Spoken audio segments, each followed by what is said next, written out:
नमस्कार. तुम्हाला स्वतःचा बँकिंग आणि मायक्रो फायनान्स बिझनेस सुरू करायचा आहे का? तुम्हाला कर्ज देण्याचा बिझनेस सुरू करायचा आहे का? आणि त्याचबरोबर मार्केटमधून डिपॉझिट पण घ्यायचे आहे आणि मार्केटला लोनही वाटप करायचे आहे, तेही कायदेशीर मार्गाने आणि आरबीआय लायसन्स शिवाय. तर तुमच्याकडे काही पर्याय उपलब्ध आहे, जसे की multi state credit cooperative society, state level credit cooperative society किंवा सेक्शन 8 मायक्रो फायनान्स कंपनी.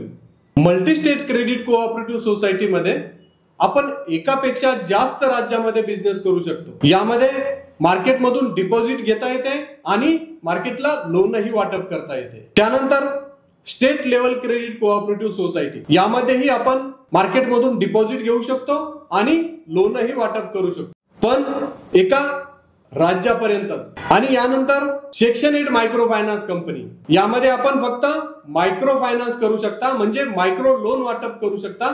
यामध्ये आपल्याला डिपॉझिट घेण्याचा अधिकार मिळणार नाही. मी वैजनाथ गाडेकर, ई टॅक्सवाला मध्ये आपलं स्वागत करतो. ई टॅक्सवाला येथे आम्ही बँकिंग बिझनेस कन्सल्टन्सी आपल्याला प्रोव्हाइड करतो, जसे की banking business registration, micro finance business registration, audit आणि कंप्लायन्सेस. बँकिंग बिझनेस सेटअप, यामध्ये branch setup, operational setup, documentation, training आणि ग्रोथ.